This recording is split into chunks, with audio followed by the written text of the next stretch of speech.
दोस्तों Asia Cup 2025 में team India without sponsored kit खेलेगी, ये फाइनल अब हो चुका है। इसके बाद नेक्स्ट बायलेटरल सीरीज या ICC organised event without sponsor kit ना जाए, ये भी बीसीसीआई ने सुनिश्चित कर लिया है। वहीं जो रिवाइज्ड कंडीशंस थी न्यू स्पॉन्सरशिप प्राइसिंग के लिए, वो भी बीसीसीआई ने मेंशन कर दी हैं। और इसके बाद डिस्प्ले बायलेटरल सीरीज के लिए या आईसीसी ऑर्गेनाइज्ड मैचेस के लिए जर्सी पे स्पॉन्सर का कहां पे आएगा, वो भी मापदंड बीसीसीआई ने तय कर दिए। दोस्तों स्वागत आप सभी का मेरे यूट्यूब चैनल एएमजे फॉर यू में। मैं हूं अमित, और अगर आपने हमारा चैनल सब्सक्राइब नहीं किया है तो please do subscribe AMJ for you, ताकि जो भी स्पोर्ट्स रिलेटेड नई वीडियोस आए वो आप लोगों तक पहुंच पाए।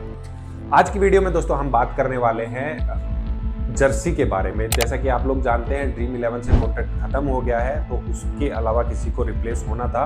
उसके लिए बीसीसीआई ने क्या कुछ नियम लागू किए हैं नए स्पॉन्सर्स के लिए, वहाँ पे कौन कौन सी लिस्ट वो है जहाँ पे ये स्पॉन्सर आप बिडिंग नहीं कर सकते हैं, या फिर जो बिडिंग करेंगे उनकी प्राइसिंग कैटेगरी क्या रखी गई है।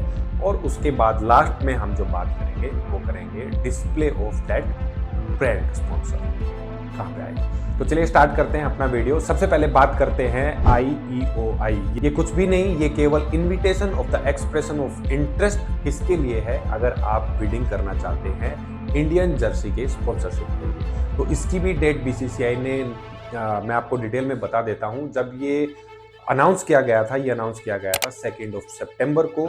जो इसकी डॉक्यूमेंट परचेज डेट रखी थी लास्ट, वो रखी गई थी। अगर आप अप्लाई करना चाहते हैं तो वो दी गई थी 12 सितंबर। दैट मीन्स 12 सितंबर तक आप इसको अप्लाई करने के लिए परचेज कर सकते हैं। इसके बाद जब लास्ट डेट की अगर बात करें, अगर आप बिडिंग में स्पॉन्सरशिप बिडिंग में जाना चाहते हैं, तो जो आपकी डॉक्यूमेंट सबमिशन डेट है वो बिडिंग डॉक्यूमेंट्स की, वो रखी गई है 16 सितंबर। दैट मीन्स 16 सितंबर को जो स्पॉन्सर्ड हैं, अपने आप को अप्लाई करना चाहते हैं जर्सी के लिए, उनका last day of document submission वो है 16 सितंबर। उसके बाद हमें पता लग जाएगा कि कौन सी टीम इंडिया की जर्सी पे स्पॉन्सर के रूप में नजर आएगी।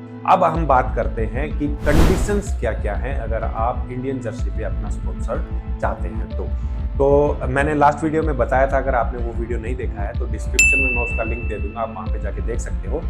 सबसे जो पहली कंडीशन थी बीसीसीआई की तरफ से, वो ये रखी गई थी कि कुछ कैटेगरी थी जो कि स्पॉन्सरशिप के लिए एलिजिबल नहीं थी। जैसा कि आप लोग जानते हैं कि संसद में ये बिल पास हुआ था कि जितनी भी बैटिंग एप्स हैं वो इंडिया बैन करने वाला है, और उसी के चलते जो ड्रीम 11 था उसका जो कॉन्ट्रैक्ट था वो खत्म किया गया था। तो इसी के चलते कुछ कंडीशन ये है। कंडीशन पहली रखी गई थी कि जो टोबैको रिलेटेड जितनी भी कंपनीज हैं वो बिडिंग में पार्टिसिपेट नहीं करेंगी। उसके बाद लीकर से रिलेटेड या फिर बिटकॉइन करेंसी है उसके रिलेटेड, और एक जो लास्ट है वो गेमिंग ऐप से। तो ये जो 4 चीजें थी, अगर आप इन कैटेगरीज में फॉल करते हो तो आप इंडियन जर्सी के लिए स्पॉन्सरशिप में पार्टिसिपेट नहीं कर सकते। ये तो रखी थी कैटेगरी। इसके अलावा अब जो पार्टिसिपेट करने वाले हैं उनके लिए प्राइसिंग भी बीसीसीआई ने रिजर्व कर दी है। बात करें स्पॉन्सरशिप प्राइसिंग की, तो प्राइसिंग ऐसा रखा गया है कि अब बात करें ड्रीम 11 की, तो जो बायलेटरल की फीस थी पर मैच की, वो दी जा रही थी 3.17 करोड़ पर मैच की मैं बात कर रहा हूँ INR में। और अगर बात करें आईसीसी ऑर्गेनाइज्ड मैचेस की, तो वहां पे जो ड्रीम 11 पे कर रहा था पर मैच का, तो वो कर रहा था 1.12 करोड़ पर मैच। तो ये तो थे पुराने जो ड्रीम 11 के साथ कॉन्ट्रैक्ट था वो। अब हम बात करते हैं नई जो प्राइसिंग रिजर्व की है बीसीसीआई ने, वो ये है कि बायलेटरल सीरीज में अगर बात करेंगे तो वो पर मैच देना होगा 3.5 करोड़ रुपीज। और बात करें आईसीसी स्पॉन्सर्ड मैचेस की, तो वहां पे आपको पे करने पड़ेंगे 1.5 करोड़ रुपीस पर मैच। तो एक तो ये कंडीशन आपको याद रखनी पड़ेगी कि 3.5 और 1.5 करोड़ रुपीस पर मैच आपको देने पड़ेंगे। तो एक कंडीशन तो ये है।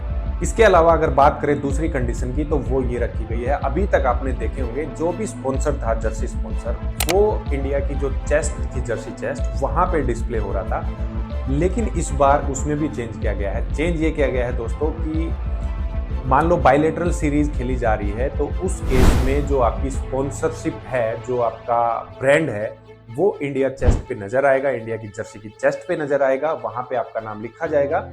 लेकिन अगर बात करें एसीसी, जो एशियन क्रिकेट काउंसिल है, या फिर आईसीसी ऑर्गेनाइज्ड मैचेस हैं, चाहे बात करें वर्ल्ड कप की, वहां पे अगर आपकी जो स्पॉन्सरशिप रहेगी वो डिस्प्ले की जाएगी स्लीव्स पे। दैट मीन्स फ्रंट पे आपका बैज नहीं आएगा, वो आएगा स्लीव्स के ऊपर। तो ये दो कंडीशंस आपको बीसीसीआई की तरफ से क्लियर कर दी गई है। और ये जो कॉन्ट्रैक्ट रहेगा इसमें बीसीसीआई को ऑलमोस्ट 400 करोड़ रुपए मिलेंगे, जो भी बिडिंग इसमें जीतेगा या जिसको भी स्पॉन्सरशिप मिलेगी। और ये जो स्पॉन्सरशिप मैचेस इंक्लूडेड रहेंगे वो रहेंगे T20 वर्ल्ड कप जो 2026 में है वहां तक, और उसके अलावा बात करें वर्ल्ड कप जो 50 ओवर मैचेस होता है 2027। दैट मीन्स 2027 तक ये सिक्योर हो जाएगा, जिसको भी इंडियन टीम की जर्सी की स्पॉन्सरशिप जाएगी। तो ये तो लेटेस्ट अपडेट थी इंडियन जर्सी के रिलेटेड दोस्तों। लेकिन मेरा क्वेश्चन आपसे एक ये है कि अगर अभी मैं आपको दिखाऊं कि जो इंडिया टीम अभी हाल ही में यूएई में प्रैक्टिस कर रही है, तो वहां पे आपने देखा होगा कि